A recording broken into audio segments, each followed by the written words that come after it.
So until next week, you guys be safe. Take care of each other. 61 people. It must be interesting today. All right. Let's talk about it. Lots of stuff on here. The author said he might not be able to come on. I was hoping he'd be able to come on the live stream. Apparently, he's on light duty right now, which kind of sucks. But we're going to go through. I'm happy to answer all your comments and questions. I got sent this book for free. But I have no other financial obligation to it other than he sent me the book and said, hey, you take a look at it. Tell people what you think. So that's what I'm doing today. So let's talk about it. Let's go to the top here. Towel donated $2 and says, money to the ammo fund. Thank you. I actually have a new body armor that came in that we're going to be testing at the end of the week. I'm not sure I'm going to be able to live stream from my brother's place. His video services and his internet service isn't that good. I wish it was, because it would be awesome to be able to live stream the armor tests.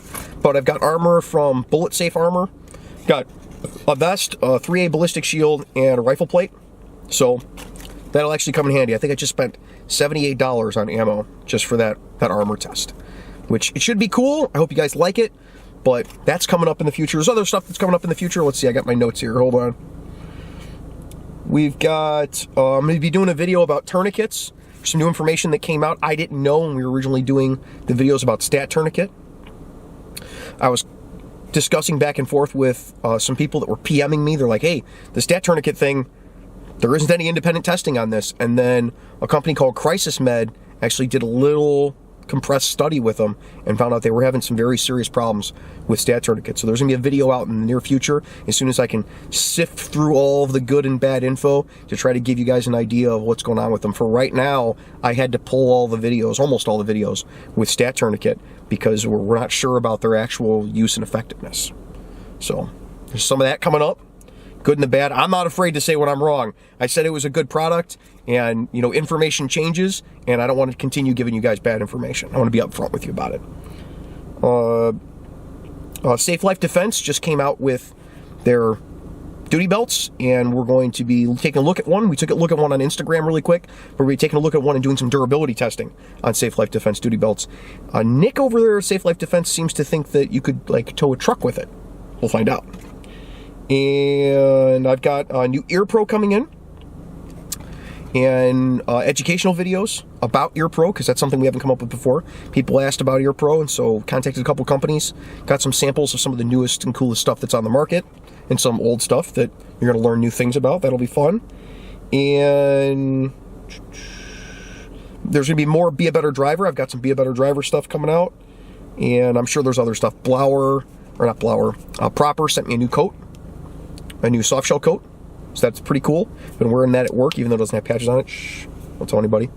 But it's Proper actually sizes their coats so that they will fit over your vest, which is pretty cool. So that's stuff that's coming up in the future. Let's go to the top, to comments. And Carlson says, hi, are you in Chicago? No, I'm not in Chicago right now. Commonwealth Agent says, what's up, Tommy? What's up? What's going on? Jason Williams says, are you or any of your colleagues in the International Police Association, the IPA? Well, lots of my colleagues drink IPAs, but I don't think that's what you're talking about. I don't know what the International Police Association is, to be perfectly honest with you.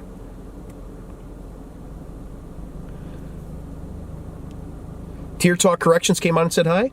Hello, you guys should check out Tier Talk Corrections, his YouTube channel. He's got a lot of cool stuff on there, especially if you're looking to get into being a correctional officer. Good stuff on his channel.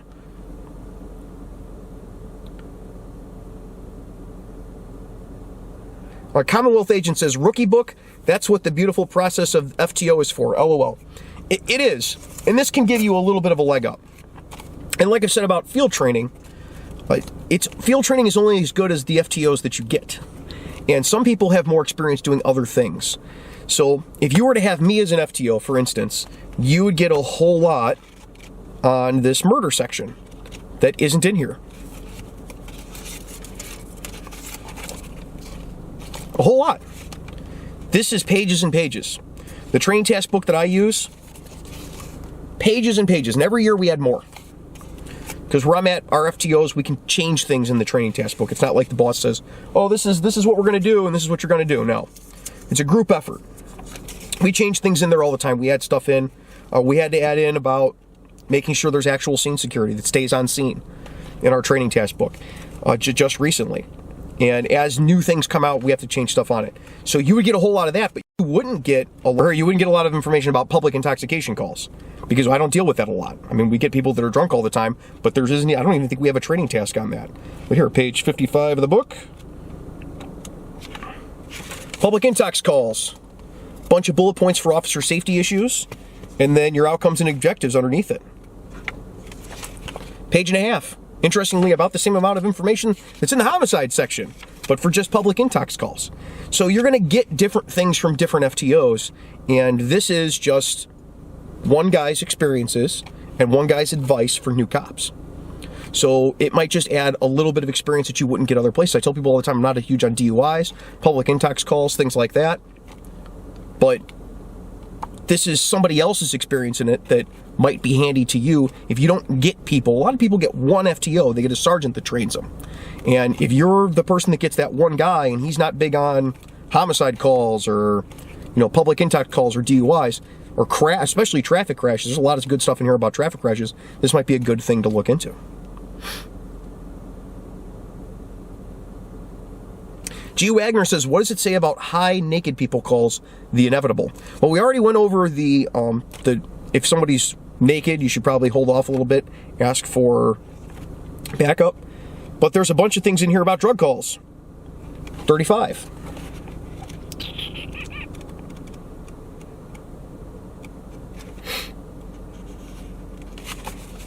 Here we go. You can freeze frame that if you want to read it.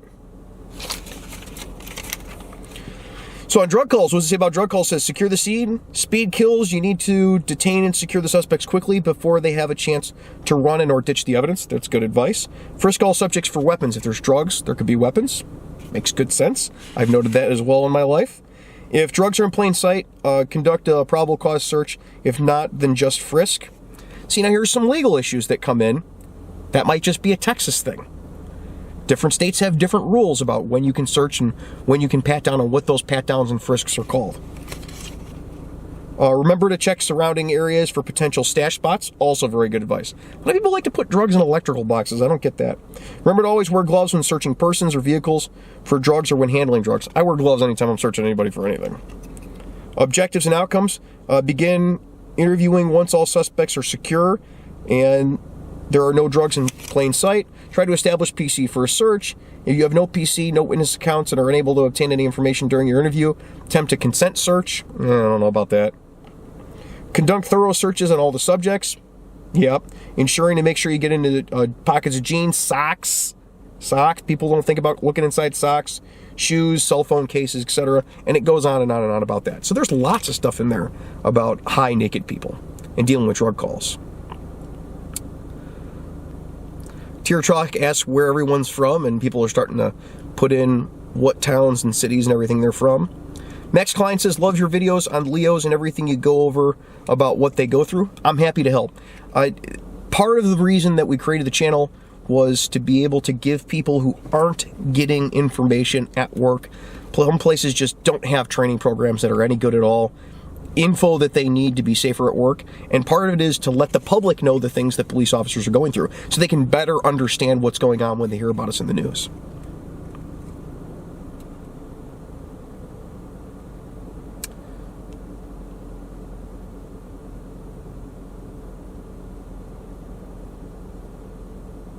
Nathaniel Chambers says, I purchased this handbook. It's a great resource.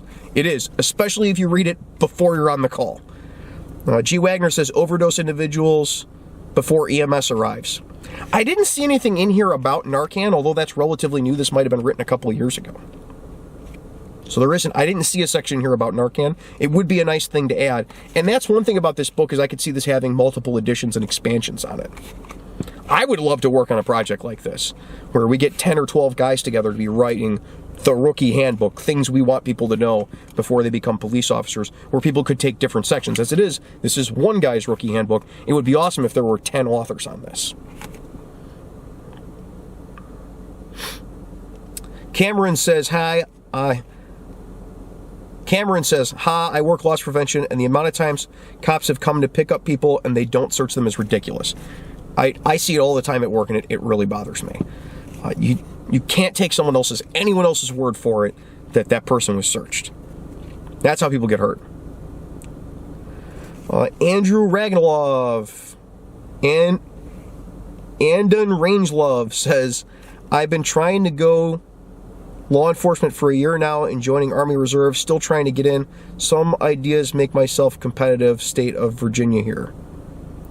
Some ideas make myself competitive. Well, one is to update your ability to write in English. Some people, English is their second language. You got to take a lot of classes in reading, writing. Public speaking can really help, because when you're looking for a job, people are going to judge you based upon your grammar and how well you spell, which is a problem for me because I'm not a great speller. But people do judge you based upon that, and they judge your intelligence based upon that.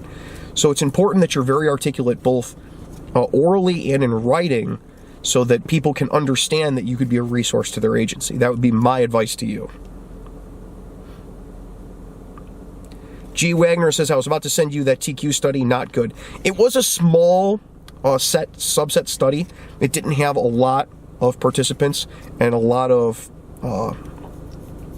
it was a small study. It didn't have 1,000 participants. It wasn't 1,000 tourniquet applications. But when it's 24 applications, and I think it was 21 of them failed, that's a sign there's something wrong going on, and I want people to know about that. Unfortunately, the way I make YouTube videos isn't, well, throw the camera up and we're going to make a video and it's going to be out tomorrow. It takes me some time to do it, but it is coming out, trust me.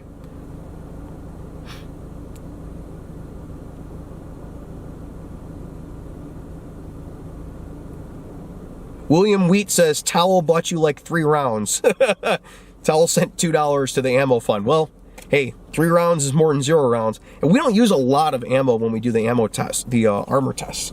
It looks like we're shooting a lot. There's maybe 50, 60 rounds, which is a lot to shoot into armor, but it's not a lot to shoot in a day. And luckily, I can reuse a lot of that ammo. It's not like I have to buy new ammo every time. The Silent Saboteur says, hello from Chicago. Hello. Dustin Phillips says, have you heard of people failing FTO and then getting hired with another department? Yeah, that type of thing happens all the time. That's not really that unusual. Commonwealth agent says, my area isn't high crime, only 1 officer on during nighttime hours. If anything serious popped or someone needed help, we have to wait for a neighboring department, mainly drunks and domestics. That's very common in a lot of places, and that's a huge issue, and again, a reason why I would love to see 10 authors on this, each taking different sections that they had expertise in. Because I couldn't write this book about someone that worked out in the county.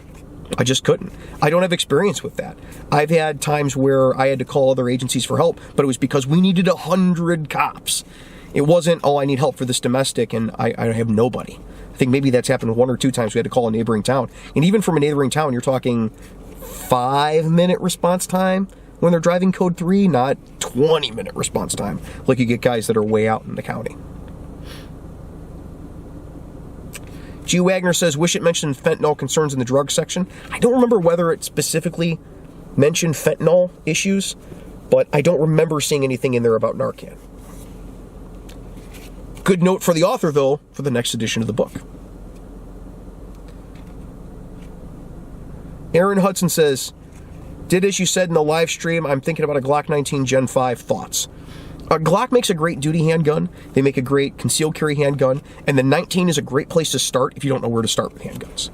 If you're buying your first handgun, you're just getting into police work, you got to own a duty weapon, you're a brand new security guard, you're a brand new concealed carry permit holder, you're gonna buy a first handgun, a Glock 19 is a great place to start with everybody. I haven't used the Gen 5, be perfectly honest with you. Any of the Glock handguns, I haven't had problems really with any of them. Other than the 23s with extraordinarily high round counts. Glock 23s, really, really high round counts. I've seen a couple of them explode. But you're talking people who legitimately put the type of rounds that people online say they put into guns. Be like, I have 60,000 rounds for this gun without a problem. I've seen guys that actually put 60,000 rounds for a Glock 23 and it blew up. But all of the other Glock handguns, I've never had an issue with. And even if you bought a 23, the average person isn't going to put more than 5,000 rounds through it in their lifetime. I mean, realistically. Most cops are shooting their 100 rounds a year, and that's it.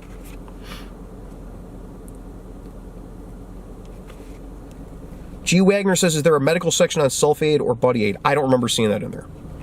Again, short book. It's only 90 pages. It's supposed to be a quick reference guide. But it would be interesting to see that in there. Leo Firester says, hello from London, UK. Hello from Illinois. Unborn says, hey from Cali, how are cops handling DUI, DWI in regard to weed becoming legal? Is it harder to detect? And are you able to prove they are under the influence? Thanks. That's a new subset of technology we're just starting to deal with here in Illinois, because our cannabis laws haven't caught up where the rest of the country's at. So I don't have a lot of experience with that. In Illinois, you'd be really, really, really, really hard pressed to even come across that, as far as someone having legal cannabis. And in Illinois, it isn't hard to prove somebody's under the influence of cannabis, because we're still basically zero tolerance with it, because it's a controlled substance here. Well, not a controlled substance here, but it's against the Cannabis Control and Community Protection Act of the state of Illinois. Commonwealth agent says, I carry a Glock 19 Blackhawk Serpo level 3 light-bearing holster with a Blade Tech NTX. Thinking about getting a Safariland 6360. Blackhawk seems too easy to defeat. I really like the Safariland stuff. I like it much better than I like the Blackhawk stuff. I highly recommend Safariland's SLS and ALS holsters above everybody else's. And they don't send me anything. I wish they would. Safariland, if you were watching this, somebody from Safariland's watching this, you want to send me the newest, latest, and greatest holsters from Safariland, you send me an email, because I love your stuff, and I tell people about it all the time. Pork Belly says, do police have gun restrictions? I live in New York. In some states, there are. There are restrictions on what police officers can use. I have a lot of friends that are police officers in California, and they'll tell you they can buy all sorts of stuff for duty use. If the department says, yeah, you can have that for duty use, but all their personal guns have to meet all of the same restrictions that everyone else does. We're not in the military. We don't have some special card that lets me buy whatever I want. I still can only buy the things that are legal in my state. So, for instance, I'm a police officer. I can go to the station. I can get a machine gun that's owned by the agency. But I can't go buy one just because I'm a cop. It doesn't work that way. And all my personally owned guns, let's say I'm going to have an SBR, I still have to go to a tax stamp for it and all that, just like anybody else would.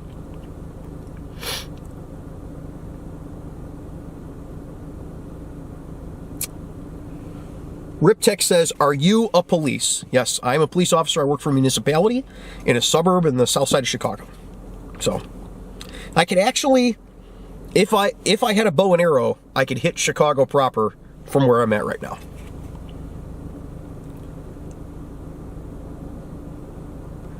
Leah Firestarter says, I love your videos. I was training to be a police officer, but I was hit by a texting driver while stopped at a junction on my motorbike.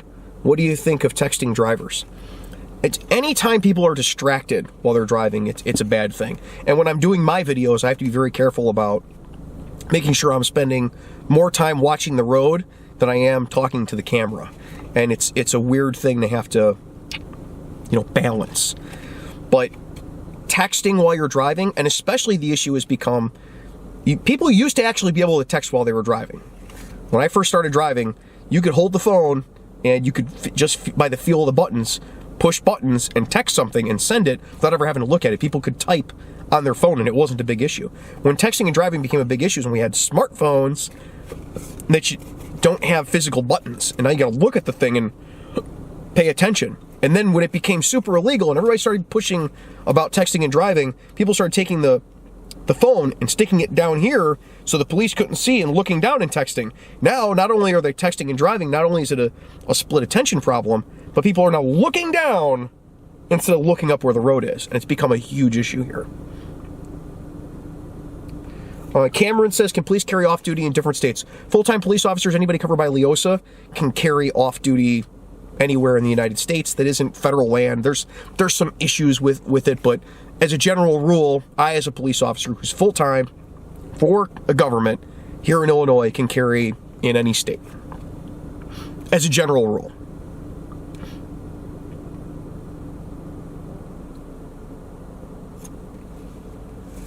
What's up, dude? Said, what's up about this book? Rookie cop here, ha ha ha. You're gonna have to watch the rest of the video. And I think I'm gonna, because especially since it's getting dark now, My cameras do better with the dark. I'm watching my Canon 80D, and it's doing just fine with the lighting in here. On the live stream, it's not doing so hot. So I think I'm going to cut it up. 2 separate videos, one about the book, one about all the comments and questions, and we'll post it up on YouTube in the near future. Law Enforcement Explains says, do you ever want to be promoted to sergeant or above? No. I have no interest in promoting. It's just not for me, especially where I'm at. It's not a whole lot more money than I'm making now. There isn't enough reason for me to want to promote out of the position I have. And I like what I'm doing now. And one of the big things about having a career is loving what you do. If you love what you do, you're not really working. Aaron Hudson says, is a police officer being out of their jurisdiction a good legal defense? Not here, really, no. Because a police officer, if a police officer was to stop you, put cuffs on you, and turn you over to the locals, and you're going to use as your legal defense that, like, well, he was out of his jurisdiction. Okay, well, guess what? He's still a really good witness for that local agency. There can be some issues with, let's say, the Chicago police stopped you in Indianapolis and arrested you and drove you back across the state line, but, drove you from one state back to their state. You could have an issue with extradition and with your rights, but it wouldn't necessarily be a legal defense to the original offense. Noah Blackner says, what's a good age to start training to become a police officer? If you're 14, you can join an Explore post. I'm getting more and more involved with my Explore post where I work, and I think it's a good idea. Commonwealth Agent says, do what you love, and you'll never work a day in your life. It's good, solid advice. All right. That's it for the live stream. It's starting to get dark out here. Thank you all for stopping in. I love the comments and questions. If you're coming into this late, the video will be up in a couple days. I'm going to cut it up, post it up, 2 separate videos so people can read about the book and hear about the conversation that we're having. Until next week, you guys be safe and take care of each other. Hey, thanks for watching Free Field Training on YouTube. While you're here, why don't you go check out one of our other videos, or you can head on over to the Patreon and see how you can get your name put on the videos like these fine folks listed over here. There's also some exclusive content on Patreon that just shows you kind of behind the scenes like you're seeing now. We'll see you guys next time.